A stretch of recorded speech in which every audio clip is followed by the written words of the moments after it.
Hello, ഇന്നത്തെ കഥയിലേക്ക് എല്ലാവർക്കും സ്വാഗതം. ചാനൽ ആദ്യമായിട്ട് കാണുന്നവരാണെങ്കിൽ ഒന്ന് സബ്സ്ക്രൈബ് ചെയ്തിട്ട് ലൈക്ക് ചെയ്യണേ. അങ്ങനെ ഗീതുവും ഗോവിന്ദും ആകെ പെട്ട അവസ്ഥയിലാണ്. രാധികയുടെ മുന്നിൽ നിൽക്കുകയാണ്. മാസ്ക് രാധിക ഇപ്പോൾ ഉയർത്തുന്നുള്ള അവസ്ഥയിലാണ്. ഗോവിന്ദിൻ്റെ മുഖത്തിന് നേരെയാണ് രാധികയുടെ കൈയുള്ളത്. ആ സമയത്ത് രാധിക പറയുന്നുണ്ട്, എനിക്ക് ഇവരുടെ യഥാർത്ഥ മുഖത്തേക്കാളും ഈ പുലിമുഖം കാണാനാണ് ഇഷ്ടം. ആ സമയത്താണ് ഗീതുവിനും ഗോവിന്ദിനും ശ്വാസം നേരെ വീണത്. അതിനുശേഷം വീണ്ടും കുറച്ചു നേരം കൂടെ പുലിക്കളിയൊക്കെ കഴിഞ്ഞതിന് ശേഷം ഗീതുവിൻ്റെ ചെവിയിലായിട്ട് ഗോവിന്ദ് പറയുന്നുണ്ട്, ഓടിക്കോ. അങ്ങനെ അവർ രണ്ടുപേരും പുലിക്കളിക്കാരുടെ കൂടെ അവിടെ നിന്ന് എസ്കേപ്പ് ആവുകയാണ്. ആ സമയത്ത് രേഖ പറയുന്നുണ്ട്, റിസോർട്ടുകാർ നമ്മളെ രസിപ്പിക്കാൻ വേണ്ടി എന്തൊക്കെ എൻ്റർടൈൻമെൻറ്റ് പരിപാടികളാണ് ഒരുക്കിയത്. അത് കണക്കിലെടുത്ത് മുഖമൂടി ആക്രമണത്തിൻ്റെ പേരിൽ ഇവർക്കെതിരെ കൊടുക്കാനിരുന്ന പരാതി വേണ്ടാന്ന് വെക്കാം അല്ലേ അമ്മേ? രാധിക ഒന്ന് ചിന്തിക്കുകയാണ്. ഇന്ദ്രജിത്തിന് അത് കേട്ടപ്പോൾ ചെറിയൊരു ആശ്വാസം തോന്നുന്നുണ്ടായിരുന്നു. അപ്പം പ്രിയയും പറയുന്നുണ്ട്, നമ്മൾ എൻജോയ് ചെയ്യാനല്ലേ ഇവിടെ വന്നത്, അതിനിടയിൽ പോലീസുകാരെ വിളിച്ചു വരുത്തി ആ ഒരു മൂഡ് കളയണ്ട. ആ സമയത്ത് വരുൺ ഇങ്ങനെ തലതടവി നിൽക്കുകയാണ്. കുറച്ചു നേരം ആലോചിച്ചതിന് ശേഷം രാധിക പറയുന്നുണ്ട്, ഓക്കെ മിസ്റ്റർ ഇന്ദ്രജിത്ത്, ഞങ്ങൾ ഇവിടെ നടന്ന അക്രമങ്ങൾക്കെതിരെ പരാതി കൊടുക്കുന്നില്ല. Thank you madam. അയാൾ സന്തോഷത്തോടെ പറയാണ്. പക്ഷേ ഇവിടുത്തെ സെക്യൂരിറ്റിയുടെ കാര്യത്തിൽ കുറച്ചുകൂടി ശ്രദ്ധിക്കണം, അയാളെ വാൺ ചെയ്യാണ്. അപ്പോൾ വരുണ് ചോദിക്കുന്നുണ്ട്, അല്ല കലാപരിപാടിയെല്ലാം കഴിഞ്ഞില്ലേ? ഇല്ല സർ, നമുക്ക് ഒരു കളരി അഭ്യാസം കൂടി നടത്താം. അപ്പോൾ വരുൺ ഇങ്ങനെ ശരീരത്തിൽ ഇങ്ങനെ ആക്കിക്കൊണ്ട് പറയുന്നുണ്ട്, ഇനിയൊരു അഭ്യാസ പ്രകടനം വേണ്ട, നമുക്ക് റൂമിലേക്ക് പോവാം. രേഖയെ വാ, വരുണ് വിളിക്കുന്നുണ്ട്. അങ്ങനെ രേഖയും കൂടെ അവർക്കൊപ്പം അകത്തേക്ക് പോകാൻ നോക്കുമ്പോഴേക്കും കാഞ്ചന രേഖയോട് പറയുന്നുണ്ട്, രേഖ പപ്പാ, അന്ത ഗർഭിണി പുലിയില്ലേ, അയ്യോ നീ ഒന്നും മിണ്ടണ്ടേ കാഞ്ചനെ, നീ ഇങ്ങ് വന്നേ വരാൻ എന്നും പറഞ്ഞ് രേഖ കാഞ്ചനയും കൂട്ടിക്കൊണ്ട് അകത്തേക്ക് പോവാണ്. അതേസമയം സ്വിമ്മിംഗ് പൂളിൻ്റെ അടുത്തെത്തിയിട്ടുണ്ടായിരുന്നു രാധികയ്ക്കൊപ്പം തന്നെ കാഞ്ചനയും വന്നിട്ടുണ്ടായിരുന്നു. രാധിക ആകെ സന്തോഷത്തിലാണുള്ളത്. പുലിക്കളി അസ്സലായി, മനസ്സിന് നല്ലൊരു വൈബ് കിട്ടി, ഇപ്പോൾ ഫ്രഷായിട്ട് ചിന്തിക്കാൻ പറ്റുന്നുണ്ട്. എങ്കിൽ ഫ്രഷ് ആവത് അന്ത ഗീതു പാപ്പാക്ക് ഏതാവത് പ്ലാൻ പണ്ണുങ്കേ, കാഞ്ചന ഉപദേശിച്ചു കൊടുക്കുകയാണ്. മാമി ഫ്രഷാ മുടിച്ചാ അത് മുടിച്ചിടും, നീങ്ക ഇന്റലിജൻസ് ദോസ്ത് താനേ. ഇന്റലിജന്റ് ഗോസ്റ്റോ? ആമാ ബുദ്ധി രാക്ഷസി. കാഞ്ചന അർത്ഥം പറഞ്ഞു കൊടുക്കുകയാണ്. ബുദ്ധി രാക്ഷസി, ഇൻ്റലിജൻ്റ് ഗോസ്റ്റ്. അത് കേട്ടതും രാധിക ഒന്ന് സന്തോഷത്തോടെ പുഞ്ചിരിക്കുകയാണ്. അപ്പം കാഞ്ചന പറയുന്നുണ്ട്, എന്താന്ന് തെരിയലേ, അന്ത ദുൽഖർ സൽമാൻ്റെ വൈഫ് ഇംഗ്ലീഷിലെ തെറി വിളിച്ചപ്പോൾ ഏൻ വായിലും ഇപ്പം ഇംഗ്ലീഷ് മട്ടും താൻ വരുത്. ആ സമയത്ത് കാഞ്ചനയോട് പറയുന്നുണ്ട്, നീ ഇംഗ്ലീഷ് പറഞ്ഞാലും കുഴപ്പമില്ല, പക്ഷെ ദയവ് ചെയ്ത് ചീത്ത വിളി കേട്ട കാര്യം ആരോടും പറയരുത്. നോ മാമി നോ, ഐ നോട്ട് സേ ചീത്ത വിളി, ഐ ടു ഇൻ്റലിജൻറ്റ്. അപ്പോഴേക്കും രാധിക പറയുന്നുണ്ട്, ശരി ശരി, നീ ഭയങ്കര ഇൻ്റലിജൻറ്റാ, റൂമിലേക്ക് പോവാം വാ. അങ്ങനെ അവർ രണ്ടുപേരും മുറിയിലേക്ക് പോവാണ്. അതേസമയം അജാസ് ഗോവിന്ദിൻ്റെ മുറിയിൽ നിന്നും പുറത്തേക്ക് അവൻ്റെ ലഗേജ് എടുത്ത് പുറത്തേക്ക് വരുന്നുണ്ട്. അപ്പം മെല്ലെ പമ്മി ആരെങ്കിലും കാണുന്നുണ്ടോ എന്നൊക്കെ നോക്കിക്കൊണ്ടാണ് വരുന്നത്. പക്ഷേ കുറച്ച് ദൂരത്തോട്ടായിട്ട് കയ്യിൽ വടിയൊക്കെ ആയിട്ട് അജാസിനെ തല്ലാൻ വേണ്ടിയിട്ട് കിഷോർ വെയിറ്റ് ചെയ്യുന്നുണ്ടായിരുന്നു. വാടാ, നിനക്കുള്ള പണി ഞാൻ തരാം. അകത്തേക്ക് നോക്കി അജാസ് വിളിക്കുകയാണ്, അവർണിക ഇറങ്ങ്, ദേ വരുന്നു. രണ്ടാമത്തെ ഗീതുവിൻ്റെ ലഗേജ് എടുത്ത് അവർണിക ഇറങ്ങുകയാണ്. അപ്പം കിഷോർ ഒന്നുകൂടെ ഏന്തി വലിഞ്ഞ് നോക്കുന്നുണ്ട്. അവർണികനെ കൂടെ കണ്ടതോടെ കിഷോറിന് കട്ട കലിപ്പാവുകയാണ്. വാടാ, നീ ഇറങ്ങി പുറത്തേക്ക് വാ. അങ്ങനെ രണ്ടുപേരും ഇറങ്ങിയിട്ട് കുറച്ച് ദൂരം മുന്നോട്ടേക്ക് വന്നതും വരുണും മുറിയിൽ നിന്ന് ഇറങ്ങിയിട്ടുണ്ടായിരുന്നു. വരുൺ ഇവരെ കാണുന്നില്ല, വരുൺ ഫോൺ നോക്കിക്കൊണ്ടാണ് വരുന്നത്.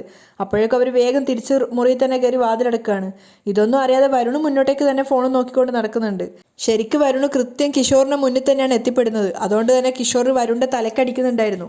തലക്കടി കൊണ്ടതും വരുണ് ശബ്ദം ഉണ്ടാക്കിയപ്പോഴാണ് കിഷോർ മനസ്സിലായത്, അയ്യോ വരുൺ സാറ്. കിഷോർ വേഗം വടിയും അവിടെ ഇട്ടിട്ട് ഓടി രക്ഷപ്പെടുകയാണ്. വരുണിൻ്റെ ശബ്ദം കേട്ടിട്ട് എല്ലാവരും അങ്ങോട്ടേക്ക് വരുന്നുണ്ടായിരുന്നു. രേഖ ചോദിക്കുന്നുണ്ട്, വരുണേട്ട എന്തു പറ്റി? പക്ഷെ വരുൺ ആരോടൊന്നും സംസാരിക്കാതെ നിലവിളിച്ചുകൊണ്ടേ ഇരിക്കുകയാണ്. രാധികയും കാഞ്ചനയും ഒക്കെ വന്നിട്ടുണ്ട്. എന്തു പറ്റി മോനെ എന്നൊക്കെ ചോദിക്കുന്നുണ്ട് എല്ലാവരും. പക്ഷെ ഒന്നിനും മറുപടി പറയാതെ വരുൺ ഉറക്ക ദേഷ്യത്തോടെ സംസാരിക്കുകയാണ്. ഇങ്ങനെ പിന്നെയും നടിക്കാതെ ധൈര്യം ഉണ്ടെങ്കിൽ മുന്നോട്ടേക്ക് വാടാ. അപ്പോൾ കരഞ്ഞുകൊണ്ട് രേഖ പറയുന്നുണ്ട്, അധികം സ്ട്രെയിൻ എടുക്കേണ്ട വരുണേട്ടാ, തലയിൽ നിന്നും ബ്ലഡ് വരുന്നുണ്ട്. ബ്ലഡോ? വരുൺ കയ്യിലേക്ക് നോക്കുകയാണ്. ബ്ലഡ് കണ്ടതും വരുണിൻ്റെ കണ്ണൊക്കെ ഇങ്ങനെ മറഞ്ഞു പോകുന്നുണ്ട്. അപ്പോൾ രാധിക പറയുന്നുണ്ട്, ഇന്നലെ കിട്ടി അതേ സ്പോട്ടിൽ തന്നെ ഇന്നും അടി കിട്ടിയത്. അപ്പോൾ കാഞ്ചനയും പറയുന്നുണ്ട്, ഇന്നലെ അടി കൊണ്ടപ്പോൾ മുഴച്ചു, ഇന്ന് ആ മുഴച്ചത് പൊട്ടി, അതാ ചോര വരുന്നത്. ഓ, അപ്പം വിനോദും പറയാണ്, ഇന്നലെ അടിച്ച അതേ സ്പോട്ടിൽ തന്നെ അടിക്കണമെങ്കിൽ ആൾ നല്ല എക്സ്പേർട്ട് ആയിരിക്കും. ആ സമയത്ത് രാധിക ദേഷ്യത്തോടെ പൊട്ടിത്തെറിക്കുകയാണ്, നിങ്ങളൊക്കെ അക്രമിയുടെ കഴിവിനെ പുകഴ്ത്തി നിൽക്കുകയാണോ? ഇന്നലെയും തലക്കടി, ഇന്നും തലക്കടി, ഇനിയും പറ്റില്ല, കോൾ ദ പോലീസ്. ആ സമയത്ത് അജാസ് അവർണികയോട് പറയുന്നുണ്ട്, ഇനി രാധികമ്മ പോലീസിനെ വരുത്താതെ അടങ്ങുമെന്ന് തോന്നുന്നില്ല. ഓ മൈ ഗോഡ്, പോലീസ് വന്ന് റൂം പരിശോധിച്ചാൽ നമ്മൾ കുടുങ്ങും, ആകെ നാണക്കേടാവും. അപ്പോൾ അജാസ് പറയാണ്, അവർണിക പേടിക്കണ്ട, മാനക്കേടാവുന്നതിന് മുമ്പ് എസ്കേപ്പ് ആവാനുള്ള വഴിയൊക്കെ ഞാൻ കണ്ടുപിടിക്കും. ആ സമയത്ത് അവർണിക പറയാണ്, എനിക്കൊരു ടെൻഷനും ഇല്ല, ഇത് കാണാൻ കിഷോർ ഇവിടെ ഇല്ലല്ലോ എന്നുള്ള സങ്കടം മാത്രമേ ഉള്ളൂ. നമ്മളെ രണ്ടുപേരെയും ഈ മുറിയിൽ നിന്നും പോലീസ് അറസ്റ്റ് ചെയ്യുന്നത് കാണാൻ ഏറ്റവും അർഹതയുള്ളത് അവനാ. അവർണികയുടെ സംസാരം കേട്ടതും അജാസ് ഇങ്ങനെ നോക്കുകയാണ്. ആ സമയത്ത് അവർണിക പറഞ്ഞു കൊടുക്കുന്നുണ്ട്, ഞാനല്ലാത്തൊരു പെണ്ണിനെ അവൻ സ്വപ്നം കണ്ടു, പക്ഷേ അവൻ്റെ ഉദ്ദേശം നടന്നില്ല. അതേ സമയത്ത് എനിക്ക് അവനല്ലാത്ത ഒരുത്തൻ ഉണ്ടെന്ന് അവൻ തന്നെ കരുതിക്കോട്ടെ. അതാണ് എനിക്ക് കിഷോറിനോട് ചെയ്യാൻ പറ്റുന്ന ഏറ്റവും വലിയ പ്രതികാരം. അവളുടെ സംസാരം കേട്ടപ്പോൾ അജാസ് ചിരിച്ചു പോവുകയാണെങ്കിലും അവന് ചെറുതായിട്ടൊരു ടെൻഷൻ ഉണ്ട്. പിടിക്കപ്പെട്ടാൽ അതൊരു മോശമാണല്ലോ.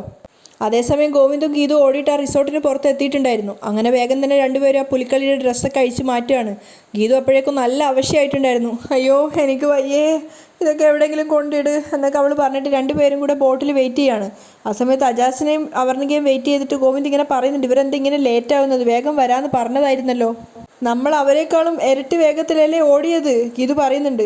അപ്പോഴേക്കും ഇന്ദ്രജിത്ത് ഓടി വരികയാണ്. സാറേ ഒരു ചെറിയ പ്രോബ്ലം ഉണ്ട്. എന്താ?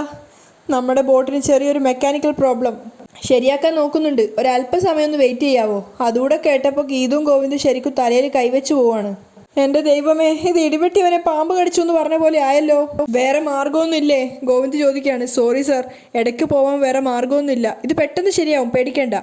അയ്യോ എനിക്കാണ് എൻ്റെ കയ്യും കാലും വേദനിച്ചിട്ട് പാടില്ല. അജാസിക്കെ വിളിച്ച് വിവരം പറഞ്ഞാലോ കണ്ണേട്ടാ?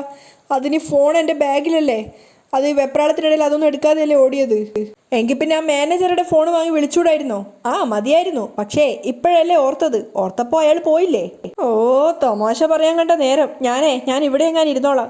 കണ്ണേട്ടനെ ആ മാനേജറുടെ ഫോൺ വാങ്ങിയിട്ട് അജാസിക്കെ വിളിക്ക്, എന്നിട്ട് രക്ഷപ്പെടാനുള്ള വഴി ചോദിക്ക്. ഗോവിന്ദ് ചടച്ചിരിക്കുകയാണ്. ചെല്ലേ. ആ ശരി. ഗോവിന്ദ് അങ്ങോട്ടേക്ക് പോവുകയാണ്.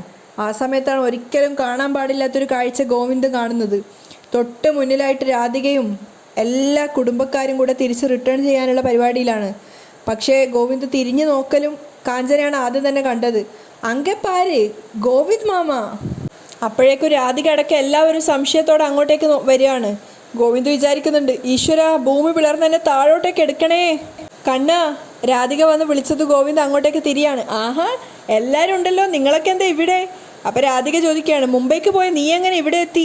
അതോ അവിടുത്തെ മീറ്റിംഗ് വേഗം കഴിഞ്ഞു. ഐ ചെല്ലക്കുട്ടി എന്നൊക്കെ പറഞ്ഞ് പ്രിയമോളുടെ അടുത്ത് പോവുകയാണ്. അപ്പോഴും രാധിക സംശയത്തോടെയാണ് നോക്കി നിൽക്കുന്നത്. അപ്പം ഗോവിന്ദ് പറയുന്നുണ്ട്, അത് അവിടുത്തെ മീറ്റിംഗ് കഴിഞ്ഞപ്പോൾ ഞാൻ കരുതി നിങ്ങൾക്കെല്ലാം ഒരു സർപ്രൈസ് തന്ന് ഇവിടെ വന്നിട്ട് ഈ റിസോർട്ടൊന്ന് കാണാമെന്ന്. എന്നിട്ടോ ഞാൻ ഞെട്ടി. ഗോവിന്ദ് പറയാണ്. അതിനുശേഷം ഓവർ ആക്ടിങ് ആണ് ഗോവിന്ദ് കാട്ടുന്നത്. ഗോവിന്ദ് വരുണിനെ നോക്കിയിട്ട്, എടാ വരുണേ, ഇതെന്താ നിനക്കെന്ത് പറ്റി? അപ്പോൾ കാഞ്ചനയാണ് പറയുന്നത്, ഇവിടുന്ന് കിടച്ചതാ, ഇത് മാറണമെങ്കിൽ നല്ല ട്രീറ്റ്മെൻറ്റ് വേണം. അപ്പം പ്രിയ ചോദിക്കുന്നുണ്ട്, ഏട്ടൻ വരുന്ന കാര്യം റിസോർട്ടുകാർക്ക് അറിയോ? ഏയ് ഒരു മുന്നറിയിപ്പില്ലാത്ത വരവാ, എല്ലാം ഓക്കെ ആണെങ്കിൽ എഗ്രിമെൻ്റ് എഴുതിയിട്ട് പോവാമെന്ന് കരുതി. അപ്പം രാധികയാണ് പറയുന്നത്, വേണ്ട, ഈ റിസോർട്ട് വാങ്ങിയാലേ നമ്മൾ ഈ ദ്വീപിലൊരു പോലീസ് സ്റ്റേഷൻ കൂടി തുടങ്ങേണ്ടി വരും. അതെന്താ? അപ്പം രേഖയാണ് പറയുന്നത്, ഇവിടെ എല്ലാ ദിവസവും മുഖംമൂടി ആക്രമണവും തലക്കടിയുവാ. പാവം വരുണേട്ടൻ അതെല്ലാം ഏറ്റുവാങ്ങി അവശനായി. ഗോവിന്ദ് ചമ്മിട്ടാണ് എല്ലാവരും നോക്കുന്നത്. അപ്പം പ്രിയ പറയുന്നുണ്ട്, റിസോർട്ടുകാർക്കെതിരെ കേസ് കൊടുക്കണം ഏട്ടാ. വിനോദും പറയാണ്, അതെ, യാതൊരു സെക്യൂരിറ്റി ഇല്ലാത്തൊരു റിസോർട്ടാണ്. അപ്പം രാധിക ചോദിക്കുന്നുണ്ട്, കണ്ണാ നിൻ്റെ ബാഗ് എവിടെ? അത് ബോട്ടിലിരിക്കുക. ശരി, അതവിടെ ഇരിക്കട്ടെ, ഇവിടുത്തെ താമസം ശരിയല്ല, നമുക്ക് തിരിച്ചു പോവാം. ഗോവിന്ദ് തിരിഞ്ഞു നോക്കുന്ന സമയത്ത് പെട്ട അവസ്ഥയിൽ ഇരിക്കുകയാണ് ഗീതു. അവൻ ചിന്തിക്കുന്നുണ്ട്, ഇപ്പം തിരിച്ചു പോയാൽ ഇവരെല്ലാവരും ഗീതുവിനെ കാണും, അതോടെ എല്ലാം തീരും, എങ്ങനെയെങ്കിലും ഇവരെ തടയണം. അങ്ങനെ രാധിക ബോട്ടിനടുത്തേക്ക് പോയതും ഗോവിന്ദ് അവരെ തടയാണ്. അവിടെ അങ്ങോട്ടേക്ക് പോയിട്ട് കാര്യമില്ല, ബോട്ട് കംപ്ലൈൻ്റ് ആണ്. മെക്കാനിക്കിനെ വിളിക്കാൻ പോയിരിക്കുക മാനേജറെ. അയ്യോ, രാധിക ചിന്തിക്കുകയാണ്, ഇനി ബോട്ട് നന്നാക്കാതെ തിരിച്ചു പോവാൻ പറ്റില്ല. ഗോവിന്ദ് ഒന്നുകൂടെ അടവിട്ട് നോക്കുന്നുണ്ട്. ഇനിയിപ്പോൾ എന്തു ചെയ്യും? ഒരു ദിവസം കൂടി ഇവിടെ താമസിച്ചാ എൻ്റെ ഡെഡ് ബോഡി എടുക്കേണ്ടി വരും. വരുൺ ആത്മകഥം പറയാണ്. എന്നാൽ പിന്നെ നമുക്ക് എല്ലാവർക്കും തിരിച്ച് റിസോർട്ടിൽ തന്നെ പോവാം, രേഖ പറയുന്നുണ്ട്. അപ്പോൾ വരുൺ പറയാണ്, രേഖേ എന്താ നിൻ്റെ ഉദ്ദേശം? അപ്പം പ്രിയ പറയാണ്, വേണ്ട രേഖച്ചി, ഇനി അവിടെ പോയിട്ട് എന്തെങ്കിലും കുഴപ്പമുണ്ടായാലോ? അതിന് ഇപ്പം നമ്മുടെ കൂടെ ഗോവിന്ദേട്ടനുണ്ടല്ലോ. രേഖ സമാധാനിപ്പിക്കുകയാണ് എല്ലാവരെയും. അതെ അതെ, വരുണിനെ ഉപദ്രവിച്ചത് ആരാണെന്നും നമുക്ക് കണ്ടുപിടിക്കാം, ഗോവിന്ദ് പറയാണ്. അപ്പം രാധിക ചോദിക്കുന്നുണ്ട്, പക്ഷെ അത് വേണോ മോനെ? അല്ലാതെ നമ്മൾ ഈ ബോട്ട് ലാൻഡിങ്ങിൽ നിന്നിട്ട് എന്താ കാര്യം? അത് റിപ്പയർ ചെയ്യാതെ പോകാൻ പറ്റില്ലല്ലോ, ഗോവിന്ദ് ചോദിക്കുന്നുണ്ട്. അപ്പം വിനോദും പറയാണ്, അതാ അമ്മേ നല്ലത്, പ്രിയയെ കായൽക്കാരിൽ വെയിറ്റ് ചെയ്യിപ്പിക്കുന്നത് ശരിയല്ലല്ലോ. അപ്പോൾ കാഞ്ചന പറയുന്നുണ്ട്, ഗോവിന്ദ് മാമനുണ്ടെങ്കിൽ പിന്നെ നമ്മളെന്തിനാ പേടിക്കുന്നേ? അപ്പോഴാണ് രാധികയും അത് അംഗീകരിക്കുന്നത്. ടോട്ടലായിട്ട് പെട്ടു എന്നുള്ളത് ഗീതുവിന് മനസ്സിലായി. അങ്ങനെ രാധിക പറയാണ്, ഓക്കെ എങ്കിൽ നമുക്ക് റിസോർട്ടിലേക്ക് തന്നെ പോവാം. അവരൊക്കെ പോകുമ്പോഴേക്കും ഗോവിന്ദ് പറയുന്നുണ്ട്, അല്ല എൻ്റെ ബാഗ് ബോട്ടിൽ നിന്ന് എടുക്കണം, ഞാനത് എടുത്തിട്ട് വന്നോളാം. കണ്ണാ, അതൊക്കെ ഇവിടുത്തെ സ്റ്റാഫുകൾ എടുത്തോളും, രാധിക പറയാണ്. അല്ല അമ്മേ, എൻ്റെ ബാഗിൽ ഒരുപാട് വിലപ്പെട്ട ഡോക്യുമെന്റ്സ് ഒക്കെ ഉണ്ട്, അത് ഞാൻ എടുത്തിട്ട് വരാം. ഒറ്റയ്ക്ക് കറങ്ങി നടന്നാ മുഖം മൂടി ആക്കുന്നുണ്ടാവും മാമ, കാഞ്ചന പറയുന്നുണ്ട്. ഇവളെ. അപ്പോൾ രാധിക പറയാണ്, കണ്ണാ ബോട്ടിൽ നിന്നൊന്നും നഷ്ടപ്പെടില്ല, നീ വന്നേ എന്ന് പറഞ്ഞിട്ട് ഗോവിന്ദിനെ വിളിച്ച് കൂട്ടിക്കൊണ്ടുപോവാണ്. ഗോവിന്ദ് ശരിക്കും പെട്ടിട്ടുണ്ടായിരുന്നു. രാധികയും സംഘവും ഗോവിന്ദിനെ വലിച്ചു കൊണ്ടുപോവാണ്. ഗീതു വിചാരിക്കുന്നുണ്ട്, അയ്യോ കണ്ണേട്ടൻ അറസ്റ്റിലായി, ഇനി എന്നാവോ എനിക്ക് പിടിവീഴുന്നത്. ഗോവിന്ദ് ഒരു കുറ്റവാളിയെ പോലെയാണ് അവരുടെ കൂടെ അകത്തേക്ക് ചെല്ലുന്നത്. വീണ്ടും വീണ്ടും തിരിഞ്ഞു നോക്കുന്നുണ്ടായിരുന്നു ഗീതുവിനെ രക്ഷപ്പെടുത്താൻ പറ്റാത്തത് ഓർത്തിട്ട്. ആ സമയത്താണ് രാധികയുടെ ഫോണിലേക്ക് ഒരു കോള് വരുന്നത്. എടുത്തു നോക്കുമ്പോൾ അനാർക്കലിയാണ്. ഇനി ഒരിക്കലും നീ എന്നെ വിളിക്കണ്ട എന്നും പറഞ്ഞുകൊണ്ട് രാധിക കോള് കട്ട് ചെയ്യാണ്. ഗീതു ആണെങ്കിൽ എല്ലാം നഷ്ടപ്പെട്ടൊരവസ്ഥയിൽ അവിടെ ഇരിക്കുന്നുണ്ടായിരുന്നു. അതേസമയം നാട്ടിലാണെങ്കിൽ രഞ്ജു ധ്യാനിനോട് പറയുന്നുണ്ട്, അപ്പം എല്ലാം പറഞ്ഞ പോലെ നാളെ രാവിലെ 7 മണിക്ക് നമ്മൾ ഇവിടുന്ന് പുറപ്പെടുന്നു, സന്ധ്യയ്ക്ക് മുമ്പ് തിരിച്ചെത്തുന്നു, പകല് മുഴുവൻ ഒന്ന് അടിച്ചു പൊളിക്കുന്നു. അപ്പം ധ്യാൻ പറയുന്നുണ്ട്, നാളത്തെ നമ്മുടെ വൺ ഡേ ട്രിപ്പ് അടിപൊളിയായി നടക്കും, പക്ഷേ ഇപ്പോൾ നിന്നെ ഇവിടെ ഒറ്റക്കാക്കി പോകുന്നതാ സങ്കടം. അപ്പം അവൾ സമാധാനിപ്പിക്കുന്നുണ്ട്, ഞാനിവിടെ ഒറ്റയ്ക്കല്ലടാ, അയ്യപ്പേട്ടനും ഷിബുവും ഇവിടെ ഇല്ലേ, പിന്നെ രാധികാമയും പ്രിയയും ഇല്ല, അതുകൊണ്ട് മനസ്സിന് സമാധാനവും ഉണ്ട്. ആ സമയത്ത് ധ്യാൻ പറയുന്നുണ്ട്, നിന്നെ ഇഷ്ടമില്ലാത്തവരുടെ കൂടെ നീ എന്തിനാ രഞ്ജു താമസിക്കുന്നേ? നിന്റെ അമ്മ US ട്രിപ്പ് കഴിഞ്ഞ് തിരിച്ചെത്തിയ നീ ചെമ്പകശ്ശേരിയിലേക്ക് മടങ്ങണം, അവിടെ നിൽക്കുന്നതാ നിനക്ക് സേഫ്. അപ്പം രഞ്ജു പറയുന്നുണ്ട്, എൻ്റെ സേഫ്റ്റിയാണ് നിന്റെ ഉദ്ദേശമെങ്കിൽ ഒരു താലി കൊണ്ടുവന്ന് എൻ്റെ കഴുത്തിൽ കെട്ട്. അത് കേട്ടതും ധ്യാൻ വല്ലാതെ ആവുകയാണ്. അപ്പം രഞ്ജു പറയുന്നുണ്ട്, അതാണ് എനിക്ക് ഈ ലോകത്ത് കിട്ടാവുന്ന ഏറ്റവും വലിയ സുരക്ഷിതത്വം. ധ്യാനൊന്നും പറയാതിരിക്കുന്നതുകൊണ്ട് രഞ്ജു ചോദിക്കുന്നുണ്ട്, എന്താ ഒന്നും മിണ്ടാത്തേ? പിന്നെ എന്നെ തേക്കാനുള്ള പ്ലാനാണോ? ഇനി ഒരിക്കലും ഞാൻ നിന്നെ വിട്ടു പോവില്ല രഞ്ജു. അവളുടെ കൈകൾ എടുത്തു പിടിച്ചിട്ട് ധ്യാൻ പറയാണ്, ഇനി കുറച്ചു കാലം കൂടി നമുക്കിങ്ങനെ ലവ് ബേഡ്സായിട്ട് പാറി പറന്ന് നടക്കാം, അത് കഴിഞ്ഞിട്ട് മതി കല്യാണം. അല്ല, അയ്യപ്പേട്ടനും ഷിബുവും വന്നിട്ട് പോവാന്ന് കരുതി വെയിറ്റ് ചെയ്തതാ, പക്ഷെ അവർ കാണുന്നില്ലല്ലോ. ധ്യാൻ പറയാണ്, അവരിപ്പോൾ വരും, നീ പോവാൻ നോക്ക് എന്ന് പറഞ്ഞിട്ട് ധ്യാനെ പിടിച്ച് എഴുന്നേൽപ്പിക്കുകയാണ് രഞ്ജു. ആ സമയത്താണ് അവിടെ ഒരു കാർ വന്ന് നിർത്തിയത്. കാറിൽ നിന്നും അവർക്കൊട്ടും പരിചയമില്ലാത്ത ഒരാളാണ് ഇറങ്ങിയത്, സാക്ഷാൽ അനാർക്കലി. രണ്ടുപേരും താഴേക്ക് ഇറങ്ങി വരികയാണ്. അപ്പം അനാർക്കലി പറയുന്നുണ്ട്, രാധികയെ ഒന്ന് കാണണം, രാധികാമ്മ ഇവിടെ ഇല്ല, രഞ്ജു പറയാണ്. അപ്പം രഞ്ജുവിനോട് അനാർക്കലി ചോദിക്കുന്നുണ്ട്, നീ ആരാ? അപ്പം രഞ്ജുവും ധ്യാനും മുഖത്തോട് പോകാൻ നോക്കുകയാണ്. അപ്പം ധ്യാൻ ചോദിക്കുന്നുണ്ട്, ആദ്യം നിങ്ങൾ ആരാന്ന് പറയും, അത് കഴിഞ്ഞ് ഞങ്ങളെ പരിചയപ്പെടുത്താം. അപ്പം അനാർക്കലി പറയുന്നുണ്ട്, ഞാൻ ആരാണെന്ന് രാധികയ്ക്ക് അറിയാം, തൽക്കാലം അത് മതി. അപ്പം ധ്യാൻ പറയാണ്, ഓ എങ്കിൽ തൽക്കാലം ഞങ്ങൾ ആരാണെന്ന് നിങ്ങളും അറിയണ്ട. അപ്പം രഞ്ജു പറയാണ്, രാധികാമ്മ ഒരു ടൂറിലാ, എങ്കിൽ അവളെ വിളിച്ചു വരുത്തണം. അനാർക്കലി പൊട്ടിത്തെറിക്കുകയാണ്. അത് കണ്ടതും രഞ്ജു ശരിക്കും ഞെട്ടിപ്പോയിട്ടുണ്ടായിരുന്നു. അപ്പം ധ്യാൻ പറയുന്നുണ്ട്, അങ്ങനെയൊന്നും അവർ വരില്ല, അവർ 4-5 ദിവസത്തെ ഒരു ഫാമിലി ടൂറിലാ. നിങ്ങൾ അവളെ വിളിക്ക്, വന്നില്ലെങ്കിലേ ഞാൻ ഗോവിന്ദിനെ കാണൂ എന്ന് പറ. അപ്പം രഞ്ജു പറയുന്നുണ്ട്, ഗോവിന്ദേട്ടനും ഗീതമൊന്നും ഇവിടെ ഇല്ല. ഓ, ഫാമിലി ടൂർ എന്ന് പറയുമ്പോൾ എല്ലാവരും യാത്രയിലായിരിക്കും, ഞാനത് ഓർത്തില്ല. അതിനുശേഷം ദേഷ്യത്തോടു കൂടി പറയുന്നുണ്ട് അനാർക്കലി, മരിച്ചുപോയ മാധവൻ നായരുടെ ഒരു വളർത്തുപട്ടി അയ്യപ്പൻ നായർ ഇവിടെ ഉണ്ടായിരുന്നല്ലോ, അയാളെവിടെ? അപ്പം രഞ്ജു വീണ്ടും പറയാണ്, അയ്യപ്പേട്ടൻ പുറത്തു പോയിരിക്കുക, അവനെ വിളിച്ചു വരുത്ത്. അതുകൂടെ കേട്ടപ്പോൾ രഞ്ജു നന്നായിട്ട് പേടിക്കുകയാണ്. അപ്പം ധ്യാൻ ചോദിക്കുന്നുണ്ട്, ആര് വന്നു എന്ന് പറഞ്ഞിട്ടാണ് അയ്യപ്പേട്ടനെ വിളിച്ചു വരുത്തേണ്ടത്? അപ്പം ധ്യാൻ്റെ നേരെ പോയിക്കൊണ്ട് അവർ പറയാണ്, ഒറക്കൽ കുടുംബത്തിൻ്റെ ഭൂതകാലത്തിൽ നിന്നും ഒരു സ്ത്രീ വന്നു എന്ന് പറഞ്ഞാൽ മതി, അപ്പോൾ അയ്യപ്പനത് മനസ്സിലായിക്കോളും. അപ്പം ധ്യാൻ പറയുന്നുണ്ട്, രഞ്ജു നീ വിളിക്ക്. അപ്പോൾ അനാർക്കലി പറയാണ്, നിങ്ങൾ ആരായാലും ആതിഥ്യ മര്യാദ വളരെ മോശം, എന്നോടൊന്ന് അകത്തോട്ട് വരാൻ പോലും പറഞ്ഞില്ല. അപ്പം രഞ്ജു പറയുന്നുണ്ട്, ഓ സോറി, ആളറിയാത്തത് കൊണ്ട് കുഴപ്പമില്ല, ഈ കുടുംബത്തിലേക്ക് വരാൻ എനിക്കൊരു ഇൻവിറ്റേഷൻ്റെ ആവശ്യമില്ല. എന്നിട്ട് അവരെ രണ്ടുപേരെയും തള്ളി മാറ്റിക്കൊണ്ട് അനാർക്കലി തന്നെ അകത്തേക്ക് കയറിപ്പോയി സോഫയിൽ വിരിഞ്ഞിരിക്കുകയാണ്. ആ സമയത്ത് പിന്നാലെ തന്നെ ധ്യാനും രഞ്ജു വന്നിട്ടുണ്ടായിരുന്നു. അപ്പോൾ അനാർക്കലി ചോദിക്കുന്നുണ്ട്, എന്താ കുട്ടികളെ ഇത്, നിങ്ങൾ ഇതുവരെ അയ്യപ്പനെ വിളിച്ചില്ലേ? വിളിക്കാം എന്ന് പറഞ്ഞ് രഞ്ജു അയ്യപ്പേട്ടനെ കോള് ചെയ്യാണ്. അത് നോക്കി എൻജോയ് ചെയ്തിട്ട് വലിയൊരു രാജ്ഞിയെ പോലെ ഇരിക്കുകയാണ് അനാർക്കലി. അവിടെയാണ് ഇന്നത്തെ എപ്പിസോഡ് വൈൻഡപ്പ് ചെയ്യുന്നത്.